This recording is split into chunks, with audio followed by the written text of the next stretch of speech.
Hey, how's it going? Welcome back to another week of astrology. Hope you made it through last week okay. Um, Last week was pretty bad overall.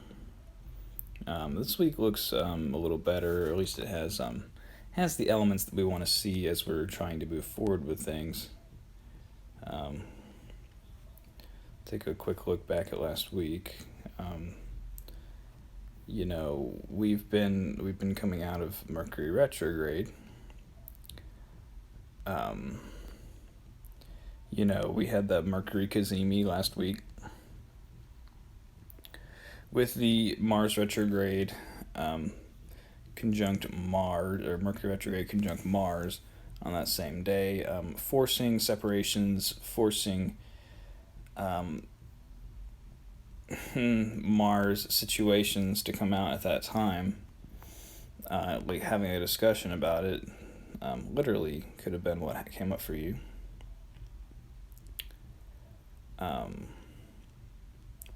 yeah, not the most eventful week. I think since Venus has gone through the South Node, there is more an opportunity to have a better time when Venus is implicated now. Um, what else can we look at? We have Mars, who's coming out from under the beams of the sun. So Mars is doing a little bit better. If Mars on the sun, is or being approached by the sun as well is a dying person, a sick person. At this point, they've moved Mars from, the side of the hospital or the ward where people are dying into, a more recovery side of the ward, where he can exercise a little bit, but he's not really out of the hospital yet. He's still pretty much just doing the rehabilitation type things. I should tell you, I don't have my houses set. I may as well just turn those off. Although it kind of messes with my, I don't know. I like seeing the houses on the chart personally.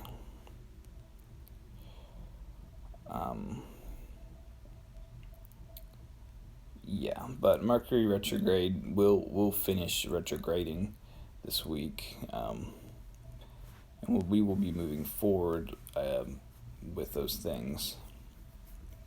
The rest of October is okay. I mean, November is where things go down. But this week, I think has some good moments in it. Take a look at those. Well, we start off with the moon is void of course in Pisces. So the moon is basically feral, and after this point, feral means that the moon isn't making any aspects. And we've had a lot of those just because the planets are all in this loose trine sextile arrangement, that we have hours and hours with no aspects. But you see on Sunday here, the moon doesn't really make any aspects, and then it becomes void of course. So all day on Sunday, I don't want to say nothing is going on, but it's being ruled by stationary Jupiter. And some people say that stationary Jupiter has more weight, or Saturn as well, or Mercury. So there's a lot of stationary planets, planets getting ready to station here, and the one we need to think about is Jupiter, who is stationary but still going backwards. Because the moon isn't making any aspects, there really isn't a particularly, so to speak, civilizing effect on the moon. So we could all be kind of out of hand, lost in our own world, especially as the moon is on top of Neptune here, which I don't have on the chart. I took the outer planets off the chart, just to kind of see how that goes. My reasoning behind that is we can't see them.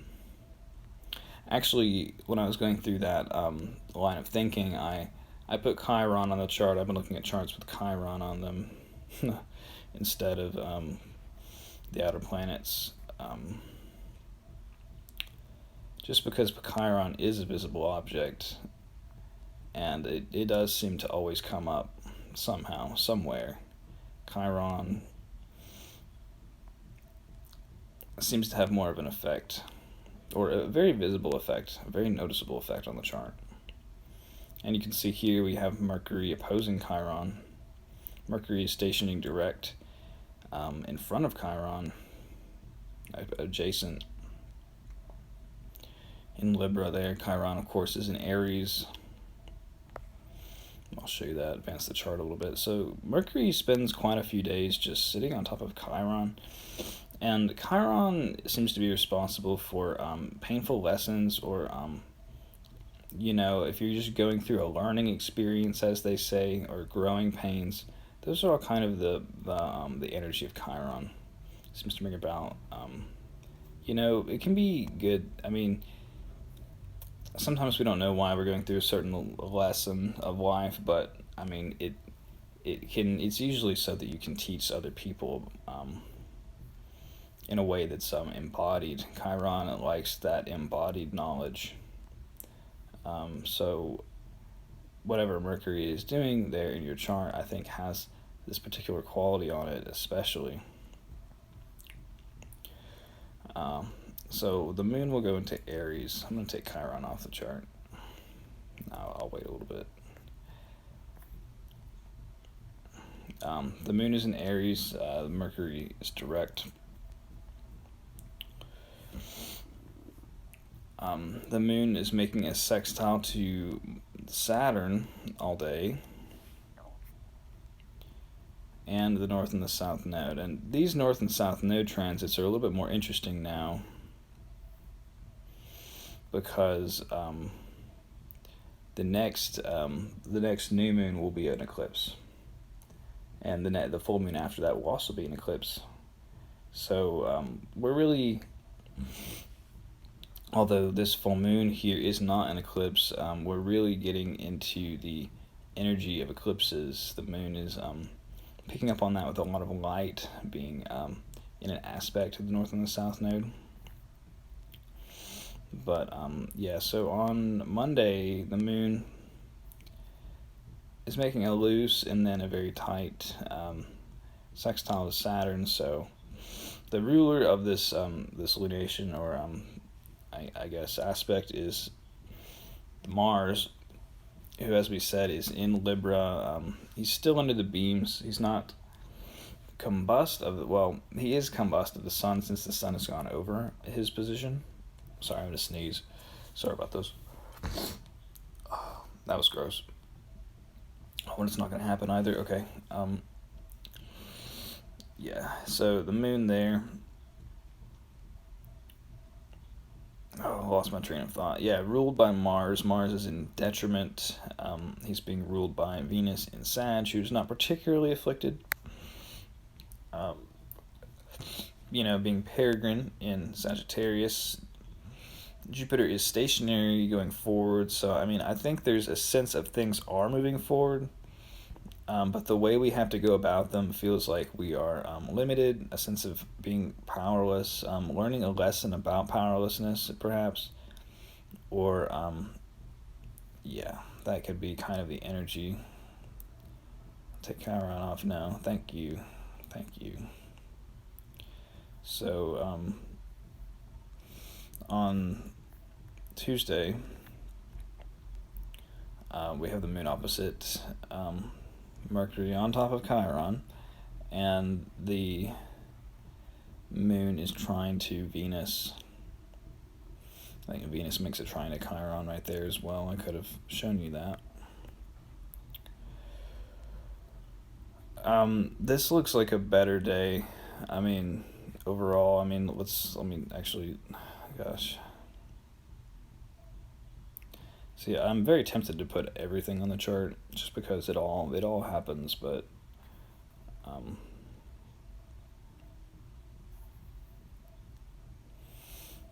Americans won't be awake for this, but I mean, it does seem to um, Mercury retrograde has something to do with this full moon, or the full moon energy is very strong on the moon, or I mean the Mercury direct energy is very on the moon in the morning, and the moon makes the trine to Venus. So this all kind of happens in the middle of the night.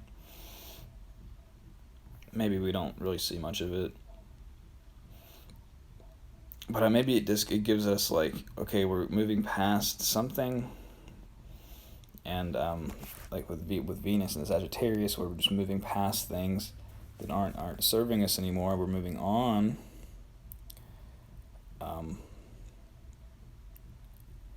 But the sun is there opposite to the moon. That's not until 10 o'clock on Wednesday. So wait, actually the next aspect is the moon to Jupiter. Before I get any further, I'd like to thank God, who gives wisdom and understanding, that we can look into these mysteries to the glory of his name. Jesus' name. Amen. Thank God. Praise God. So the moon is making a sextile to Jupiter, who's moving forward, or I mean, actually not really. It's just sitting there at 22:2 there. I should probably drink some water or something. One sec.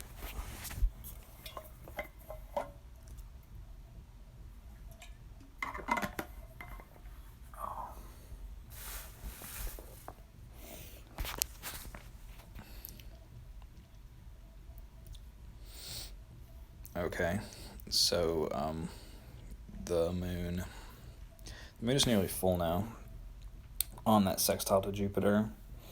So I like that the moon is applying to direct Jupiter all day. I like that for trying to get anything done, trying to move ahead with things.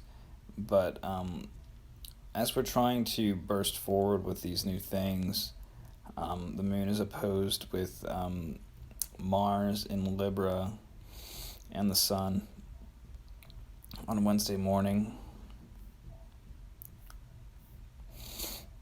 So having the ruler of the moon in detriment under the sunbeams there makes it a very weak Mars. Mars isn't in a particularly good spot. Neither is the sun. The sun is in fall in Libra. So the sun and the Mars are kind of commiserating about their situation. The sun is exalted in Aries. So they don't really like being there. They'd rather be with the moon over there. I don't know if the moon would like that as much, but that's what they would like. So that moon isn't really, well, if the Lord of your house is in a bad condition, how can you really sit well in his house, right? It's not going to be an easy moment. It's not going to feel particularly good, I think, to have all that light there. So I mean, we're really having to look at this area of our chart and how we feel powerless about it. Especially with Chiron, there's like a wound. I know I'm just bringing in Chiron, but really, I've just been putting him on the chart lately. It's very interesting what he can, where he can show up in a chart. It really can tell something. But the moon is void, of course, off of that full moon all day on Tuesday, right? Wednesday. Gosh.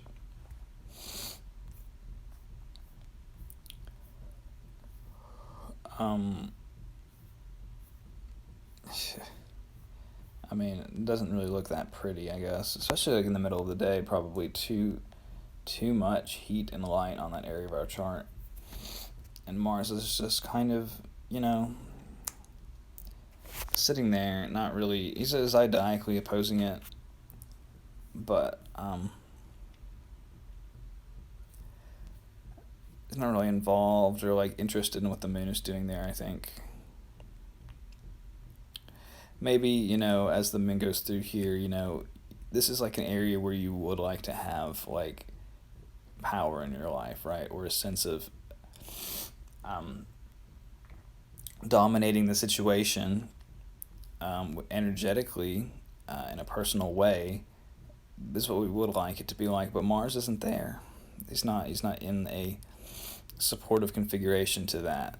So I mean, it's kind of like highlighting what we wish we could be doing, or we wish we were driven, the ways that we wish we were being driven. But that full moon will go into Taurus and immediately make a square to Saturn on Thursday.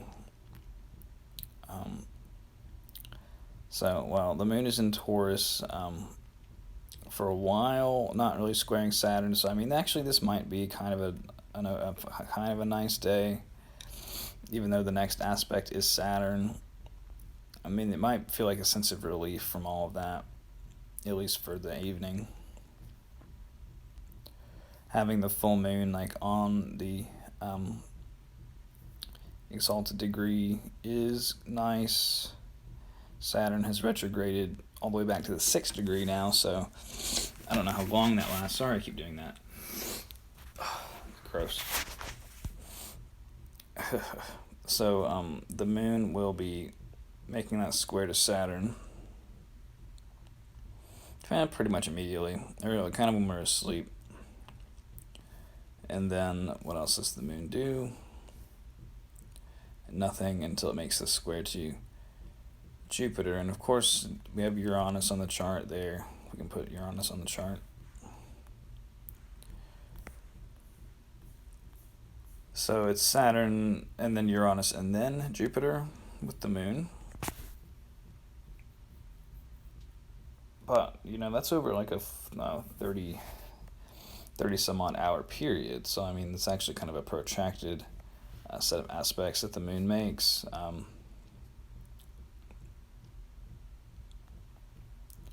So, I mean, we want to feel good. We want to perform well. But, I mean, there is a restrictive element on the table there. There is a way that we want to do differently or enjoy things differently here, perform differently.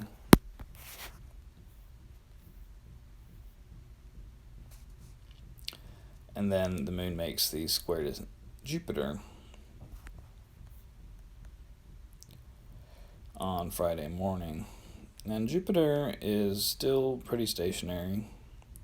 He's moved 1 minute since the moon last made an aspect to him.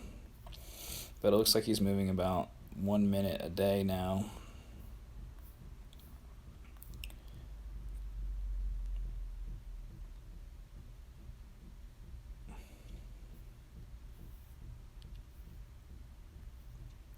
Still a lot of light on the waning moon here. And Mars is coming up to the trine to Jupiter there. So that means, the moon and Mars are about in conjunct here. They're in a quincunx. So they can't really see each other. They're on different pages with what Jupiter is trying to do. I think the moon just wants to be comfortable right here. And I think there is a sense of even going overboard, finding the comfort here. So I mean,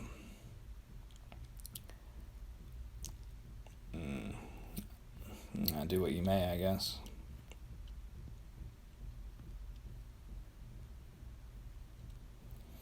But the moon will be void of course off of that. I don't know why that doesn't say 11 hours there, but the sun will go into Scorpio on the end of Friday, and the moon will go into Gemini.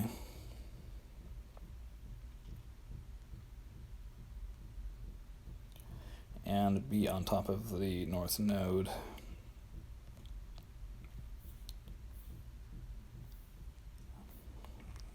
Got a feeling I should have put all the planets on. There we go. Just so they're there if you use those.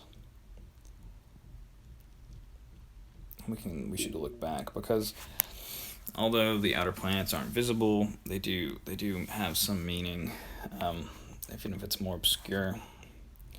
So, on this full moon energy also carries this secret Pluto edge to it. It's in a square to Pluto. Mars is square Pluto. The Sun has already squared Pluto, I guess, at this point. Yeah, that's on Sunday morning, doing all this void of course moon stuff.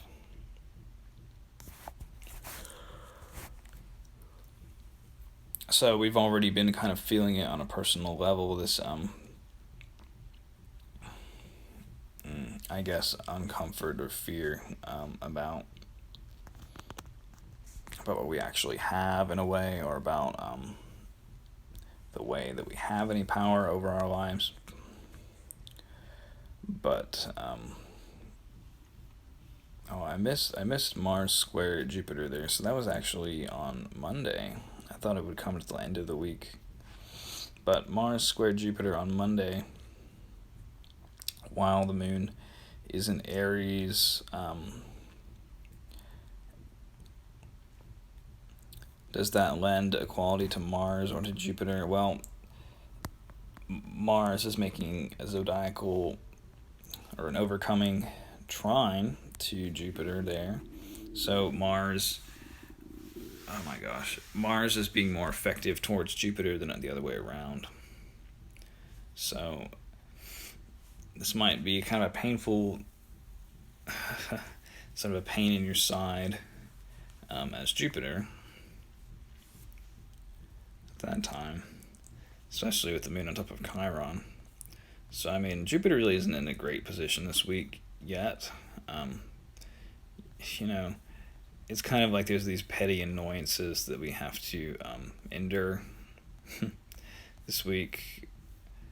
Although I do like this week more than last week, when the moon was just sort of void of course in Capricorn and on top of Saturn. It wasn't really fun, I guess.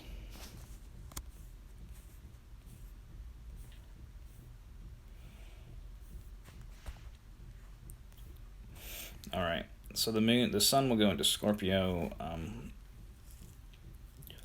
which is better for the sun than being in Libra. But it does mean that the way that we feel a sense of reward for finding the peace. I'm not sure that'll be there anymore. So now in Libra we only have Mars and Mercury is going to be moving faster than Mars. I don't think they can join again in Libra. No, but that Mercury in the beginning of November will be amplifying the effect of Mars in Scorpio. So, and while the moon is on top of Saturn, making this square to Saturn, so Mercury is going to give Mars a place to be very well heard in the Mars and Scorpio way at that time. But I brought all that up because the sun is no longer co-present with Mercury and Mars. My gosh.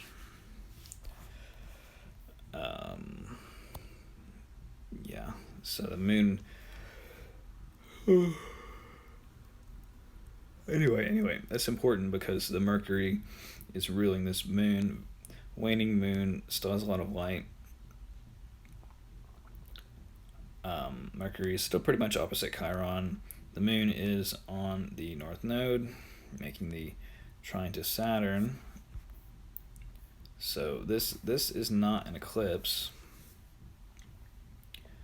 but the sun is about 30 degrees away from the point where there will be an eclipse. So I mean, when the moon is in Taurus next time, there will be a partial, or I think a total lunar eclipse.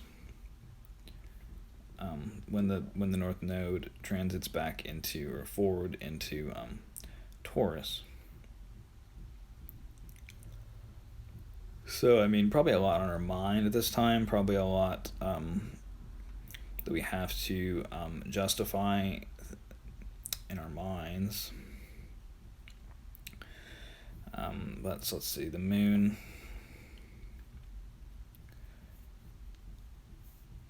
So yeah, the moon is overstimulated. Mercury is pretty much stationary, but accelerating. So I think we have a feeling like things are moving forward, and we can start to put those pieces down. But the moon will also be trining Saturn by the end of the day.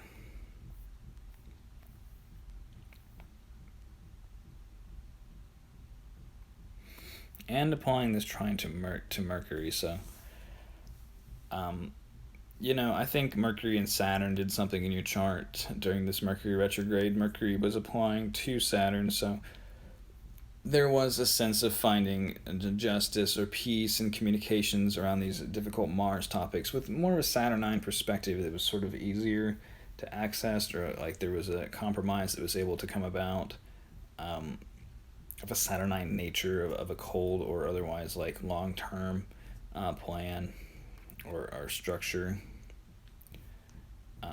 And that probably comes out right here. With such an easy connection to both Mercury and Saturn, and it being Mercury's sign of the moon.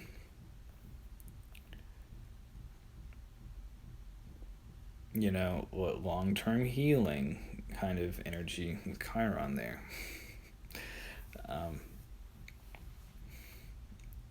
How we can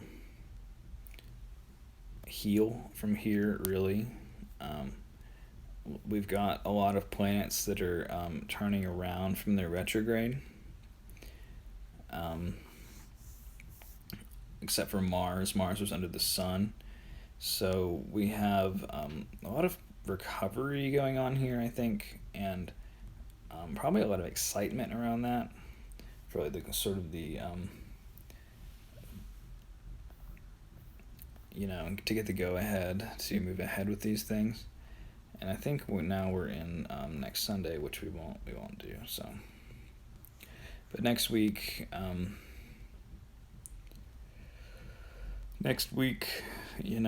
Venus. I was looking at this. Venus squares Neptune next week. So I mean, I think we're kind of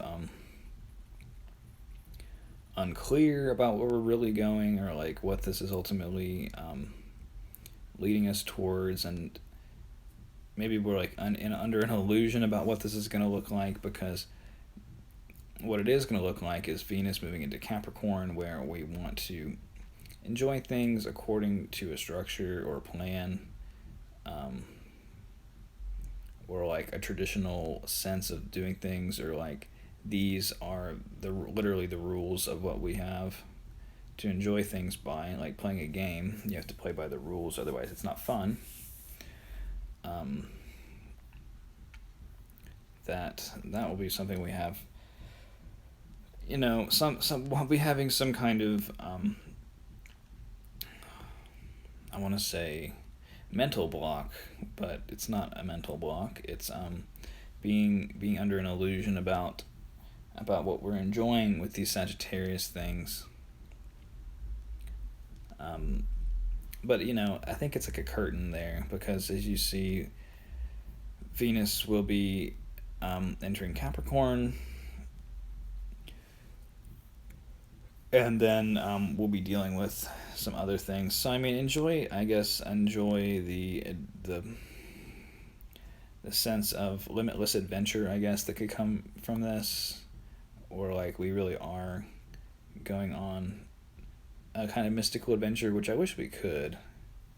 But yeah, I mean, Venus will be, we'll be enjoying, like, coming up soon in November, we'll be enjoying doing things according to the book, um, and dealing with all the problems that are going to come up as well there. All right, so hope that was good for you. I definitely enjoy doing these every week. I appreciate you watching them. My Time Lord has been Mars, so I'm in the recovery side of the ward. They're like, oh, you didn't die, we better put you over here away from all the dying people now. So I'm getting out and stretching. But, yeah. And Mercury is my first house, 10th house ruler, so I've been all messed up with all this being in my first house. But I am getting the help I need, which is a blessing. I'm blessed for that. I really am. Now that we're at the end of the video, I can just start talking. Like, people, how they deal with the Mercury retrograde situation in general. I mean, most people don't know about it, and some people don't believe in it, like it's a religious tenet. The astrology religion, do you believe in it or not? Is it a tenet of your religion or not? No. Anyway, that's really silly, but I mean, I guess what I'm meaning to say is that it really can come down to whether or not you can successfully give up or not, or give up on your sense of being the ruler of your life or in control of your life, because you're not.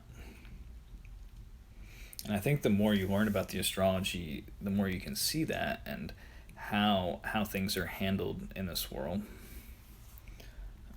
It's not you, right? It's not the you principle. And I think I will say that man has agency, right? We do have agency within determinism, right? Or a sense of things being predetermined. I think in your soul you have agency, because it's like the Bible says, like, I've set before you this day blessing and cursing, life and death, and you choose what you will. And that makes a lot of sense to me, because in our soul we have these faculties, and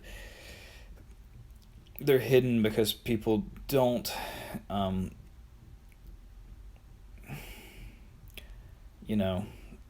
endure in looking into the things of the soul, because I mean, this world is very demanding of us otherwise.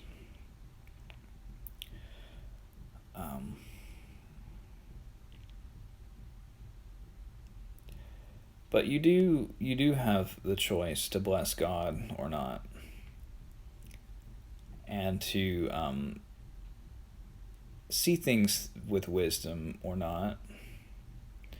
You have to get wisdom from God. Wisdom is not the wisdom of this world. It's of God.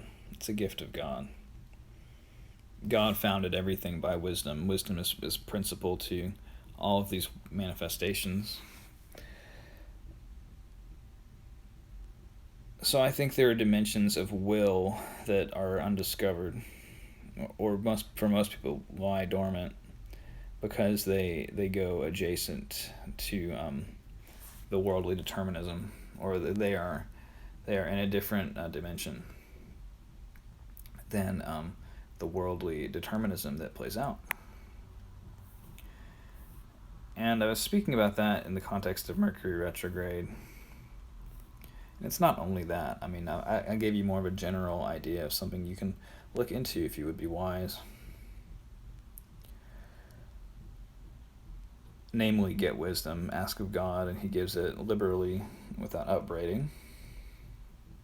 That is to say, He doesn't begrudge anyone of it. He would everyone be wise, but most people do not get wisdom, especially religious people.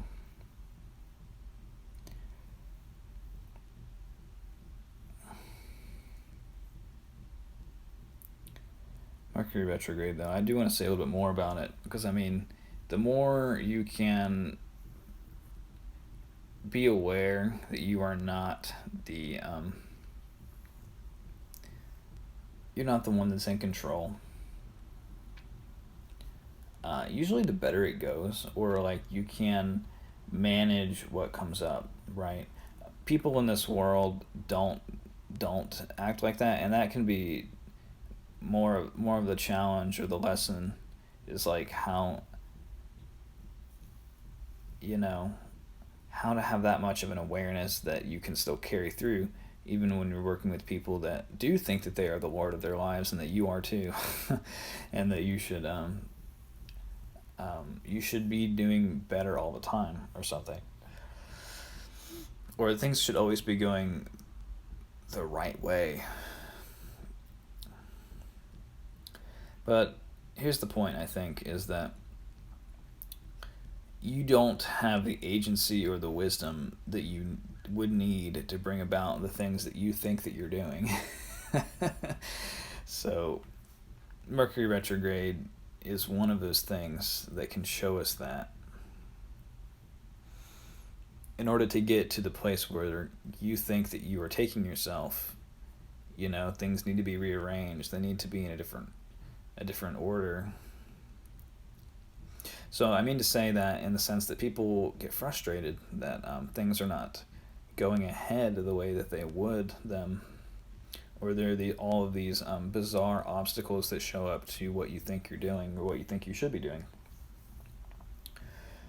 And life isn't all about that.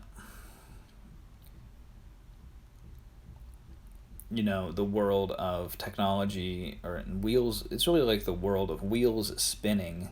That's a good way to think about it. Is not Mercury retrograde isn't interested in that. Mercury retrograde is interested in the ideas or the information that you need to have to move forward, or a kind of mystical process that you need to experience, so that you don't think that running after a dollar is all there is in this world. And Mercury retrograde periods can be good for that, because if you know that they're coming and you take care of all the business side of your life before that, you can allow things to go one day at a time in a more intimate way, in a way that puts you more in touch with what really is there in this world. Or maybe a opportunity to access higher wisdom in a way that isn't only geared toward getting a dollar. All right. Just a few thoughts I needed to say. All right. So I hope you're good. I do love you all. I appreciate everything you do. So I'll catch you on the next one. Peace.